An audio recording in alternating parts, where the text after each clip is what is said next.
La ciudad de Nueva York es una ciudad de inmigrantes. Más del 20% de los 8.8 millones de habitantes de la ciudad tienen raíces caribeñas. Es increíble comparar la población caribeña con otros grupos de la zona. Actualmente, los dominicanos son el grupo inmigrante más grande de la ciudad, seguidos por los jamaiquinos en tercer lugar. Aunque la población inmigrante total de Nueva York ha cambiado con el tiempo, la ciudad se ha expandido a un ritmo increíblemente rápido desde la década de 1960 hasta la actualidad, y gran parte de ese crecimiento ha sido impulsado por el aumento dramático de personas provenientes del Caribe. De hecho, el primer y único Little Caribbean reconocido en el mundo está en Brooklyn, donde viven 560,000 caribeños solo en ese distrito.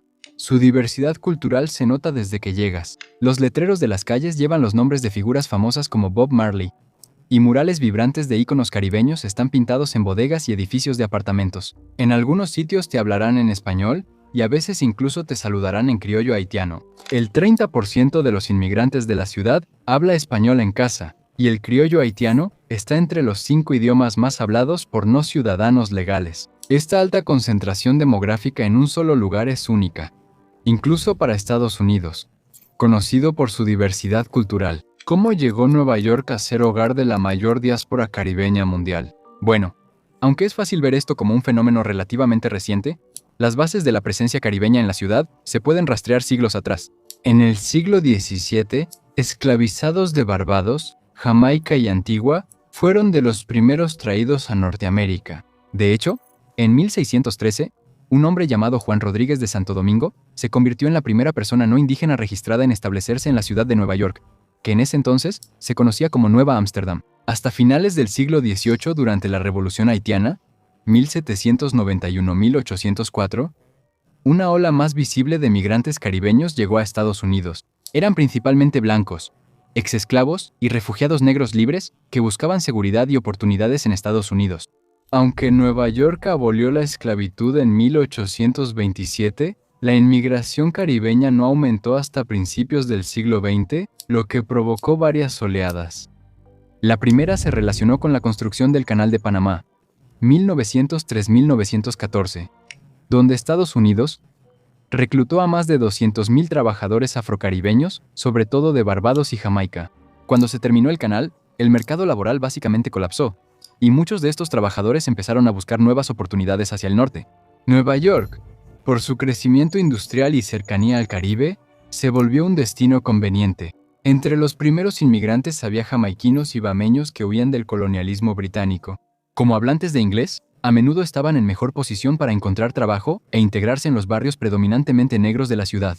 Para 1920, los inmigrantes caribeños constituían una cuarta parte de la población negra de la ciudad. Por esa época también comenzó el icónico renacimiento de Harlem. Fue una ola de expresión cultural negra que surgió en el barrio de Harlem en Manhattan después de que muchos sureños negros se mudaron al norte para escapar de las estrictas leyes de Jim Crow. Una parte importante de la población de Harlem migró desde las Indias Occidentales, como Jamaica, Antigua y Trinidad y Tobago, tras la caída de los precios del azúcar que generó dificultades económicas en las islas. Para 1930, casi una cuarta parte de los que vivían en Harlem provenían de las Indias Occidentales. Aunque la mayoría migraba por mejores salarios, también aumentaba la llegada de profesionales y personas educadas de clase media que querían establecerse aquí. Entre ellos estaba el activista y líder político jamaicano Marcus Garvey, quien usó Harlem para difundir su mensaje de autodeterminación negra y crear un movimiento internacional. Así sentó las bases para que Nueva York fuera un destino clave de la migración caribeña. Los jamaicanos no fueron los únicos en llegar a la ciudad. Los cambios en la ley de inmigración de Estados Unidos también atrajeron a otros migrantes caribeños. La ley Jones-Shafroth de 1917 dio ciudadanía estadounidense a los puertorriqueños, impulsando su migración. Para 1920, unos 42,000 vivían en Estados Unidos. Alrededor de 7,000 de ellos se establecieron en la ciudad de Nueva York, en comparación con solo 500 una década antes. Para otros caribeños que querían migrar a la ciudad, todo se complicó en junio de 1924, tras la aprobación de la ley de inmigración Johnson-Reed. Aunque la ley no apuntaba explícitamente a los caribeños, restringía severamente la inmigración de países que no fueran de Europa Occidental, poniendo fin efectivamente a esta era anterior de migración. Para la década de 1940, solo el 29% de los residentes de la ciudad eran nacidos en el extranjero, frente al 34% de una década antes. Pero este descenso no aplicaba para todos. Los puertorriqueños, como ciudadanos estadounidenses, no estaban sujetos a cuotas migratorias federales, y Nueva York, en auge industrial y muy cerca de la isla, atraía a muchos trabajadores puertorriqueños. En 1930 más de 52,000 puertorriqueños vivían en Nueva York, principalmente en vecindarios como el barrio en East Harlem, el sur del Bronx y Brooklyn. Tras la Segunda Guerra Mundial, la economía en la isla empeoró y muchos puertorriqueños que sirvieron en el ejército de Estados Unidos optaron por quedarse en el territorio continental por mejores oportunidades. Sus familiares los acompañaron porque los vuelos entre San Juan y JFK se hicieron más accesibles y frecuentes. Esto se describió como la primera gran migración aérea en Estados Unidos, y continuó tras la Guerra de Corea, cuando 61,000 puertorriqueños sirvieron, incluidos unos 18,000 enlistados en el territorio continental. Fue durante este periodo que más de 430,000 puertorriqueños se mudaron al territorio continental de Estados Unidos en busca de trabajo y oportunidades, y la mayoría se estableció en la ciudad de Nueva York. Desde temprano, los migrantes caribeños ya formaban vecindarios y bases culturales en Nueva York. Como suele pasar, los inmigrantes nuevos tienden a instalarse donde ya hay comunidades similares. Vecindarios como Harlem y Bedford-Stuyvesant funcionaban como puntos de entrada a la ciudad. Eran zonas de aterrizaje suave, donde los recién llegados encontraban empleo, vivienda, culturas afines y guía para adaptarse a Estados Unidos. Esta base se fortaleció y cobró importancia con la llegada de una segunda ola de inmigrantes caribeños a finales de los años 50.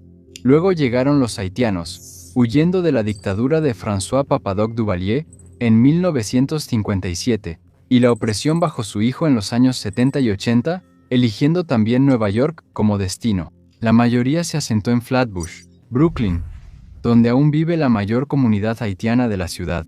En la década de 1960, solo 4,816 inmigrantes haitianos llegaron a Estados Unidos, la mayoría en Nueva York. A medida que la situación política en Haití empeoró, la migración creció entre 1970 y 1980, con más de 92,000 haitianos llegando a Estados Unidos. Para 1990, ya eran más de 225,000. A medida que Estados Unidos se involucró cada vez más en los asuntos políticos de toda la región, Nueva York, por su proximidad, se convirtió en un imán para otros grupos caribeños.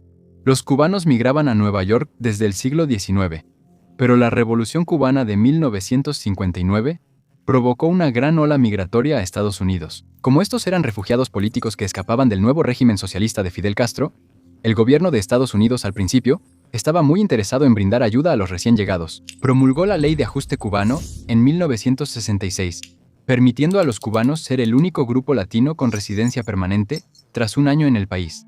Nueva York no estaba tan cerca como Miami y no tuvo el mismo aumento de migrantes cubanos. En 1970, solo el 14% de los cubanos nacidos en Cuba en Estados Unidos vivía en Nueva York, mientras que la población de expatriados cubanos en Miami había aumentado de unos 10,000 a medio millón para finales de la década de 1960.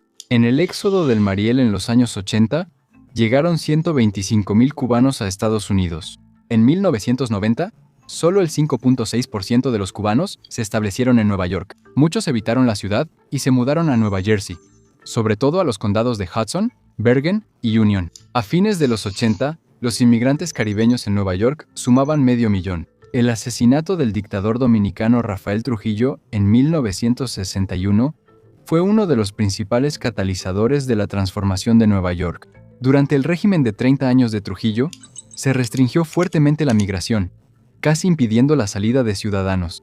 Tras su muerte, la gente viajó libremente, sumado a la inestabilidad política tras la caída de su régimen. Desde el golpe de Estado de 1963 contra Juan Bosch, elegido democráticamente, hasta la Guerra Civil de 1965 y la invasión estadounidense, muchas personas huyeron en masa.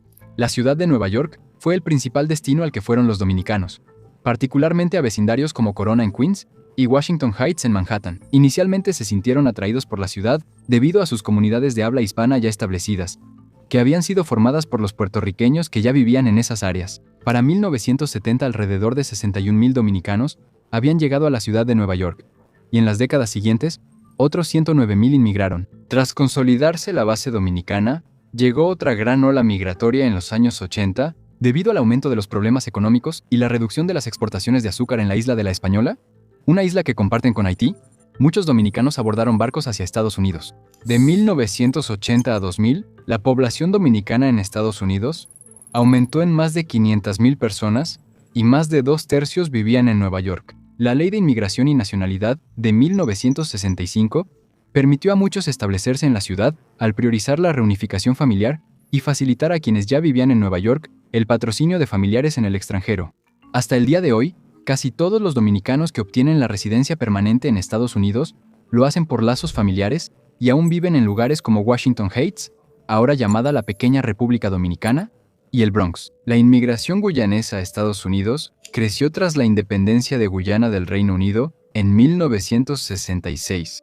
Entre 1960 y 1969 y 1976 emigraron en promedio 6,000 personas al año de Guyana, aumentando a 14,000 entre 1976 y 1981 durante la dictadura de Forbes Burnham. Según los datos más recientes de 2019, hay 231,000 guyaneses estadounidenses en Estados Unidos, la mayoría en Nueva York.